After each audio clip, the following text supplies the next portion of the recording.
आज किस तरीके के कार्यक्रम का किस तरीके की बैठक आज अधिकारियों के साथ की है?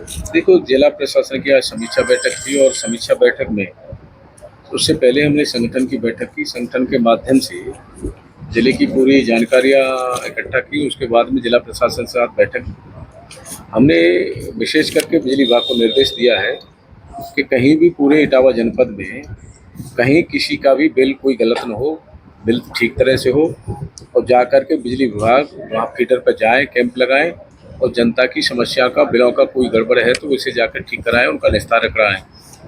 पुलिस प्रशासन को भी हमने कहा है कि वहाँ जनता किसी भी तरह से उत्पीड़ित न हो, जनता की सुरक्षा हो। जनता ने हमें सरकार बनाया तो हमारा दायित्व बनता है कि उसकी सुरक्षा के लिए हम लोग काम करें।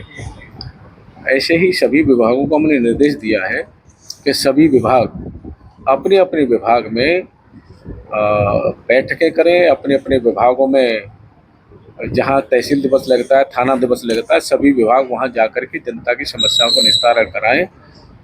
और अगले राउंड पे मैं भी स्वयं किसी थाना दिवस, तहसील दिवस में जाऊंगा, ये हमने भी कहा है कि, और क्योंकि हमारा भी दायित्व बनता है कि यहाँ प्रभारी है तो जनता के साथ जुड़ाव और जनता की समस्याओं का समाधान। ये निर्देश भी दिया है कि दोबारा बाढ़ प्रभावित क्षेत्र में पानी आया था वहाँ भी छिड़काव भी हो, दवाओं की व्यवस्था भी हो, टीकाकरण भी हो। हर स्तर से जनता के हित के लिए हम क्या कर सकते हैं वो विभाग के सभी के लिए निर्देश दिया गया है। होमगार्ड भर्ती की तैयारी चल रही है जिसमें नियम बदलने को लेकर अखिलेश यादव ने कहा है मैं रिटायर्ड होऊंगा ना होने दूंगा। अखिलेश जी तो उत्तर प्रदेश की जनता ने रिटायर पहले ही कर दिए हैं और 2027 में भी रिटायर होने वाले हैं। रही बात विभाग की माननीय मुख्यमंत्री के नेतृत्व में कल बैठक हुई है। हम आगे योजना बना रहे हैं। जैसे जैसे हमारी नीतियाँ और योजना बनेगी हम आगे कदम बढ़ाएंगे। मंत्री जी, अखिलेश यादव ने ट्वीट किया है कि भाजपा ही उनके संगी साथी पलायन का प्रोपेगेंडा फैला रही है। भाजपा की 9 साल पुरानी नाकामी है। अखिलेश जी ट्वीट ही करते हैं, जनता के बीच में जाते कहाँ हैं। हमारी भारतीय जनता पार्टी का संगठन, सरकार जनता के बीच में रहते हैं और जनता हमें आशीर्वाद देती है और 27 में भी देती है। संघ प्रमुख मोहन भागवत ने कहा है कि 3 बच्चे पैदा करना चाहिए। इस बयान को किस तरीके से देखते हैं? वो उन्होंने किस बैठक में किस दृष्टि से दिया है वो उनका बयान है, और हमें किस परिस्थिति में कैसे कहाँ क्या हम बोल रहे हैं उस परिस्थिति में, और मैं कह सकता हूँ कि जिस तरह से हमारी संख्या कम होती जा रही है उस पर हमें विचार करना चाहिए। वोट अधिकार यात्रा में आज अखिलेश यादव बिहार गए हैं शामिल होने के लिए, उनकी कैसे देख रहे हैं आप?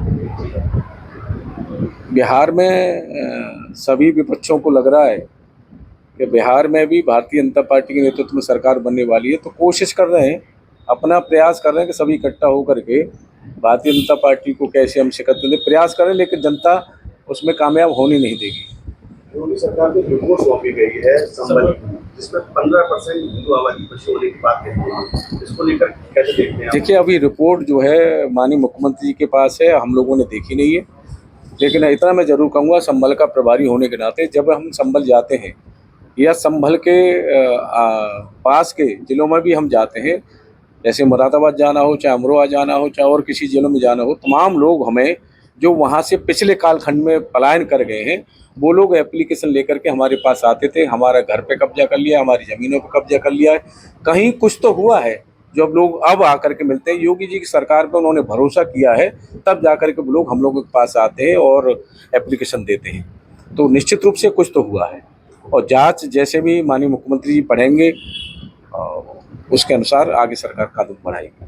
अमेरिका द्वारा भारत पर 50% जो टैरिफ लगाए हैं उसको लेकर क्या कहेंगे? केंद्र की सरकार उस पे सोच रही है, गंभीरता से विचार कर रही है। सपा सांसद डिम्पल यादव इस पर कह रही है कि जो ये टैरिफ लगाया गया इसका साफ है कि भाजपा के लोग इस पर टिप्पणी भी कर रहे हैं तो बेरोजगारी बढ़ेगी।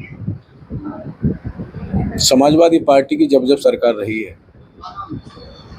हर क्षेत्र में समाजवादी पार्टी की सरकार का जनता ने उत्पीड़न झेला है, देखा है। इसलिए उत्तर प्रदेश में और केंद्र में भारतीय जनता पार्टी की सरकार और जनता ने बनाई है और उन पे बयानबाजी के अलावा कहीं कुछ नहीं है। जनता के बीच जाते नहीं है। हम लोग संगठन और सरकार की जो नीतियाँ बनती हैं जनप्रतिनिधियों के माध्यम से, संगठन के माध्यम से, हम सब का प्रयास रहता है कि जनता तक बीच में जाए, और जा रही है तभी हमें उसका जनता हमें आशीर्वाद भी दे रही है। धन्यवाद।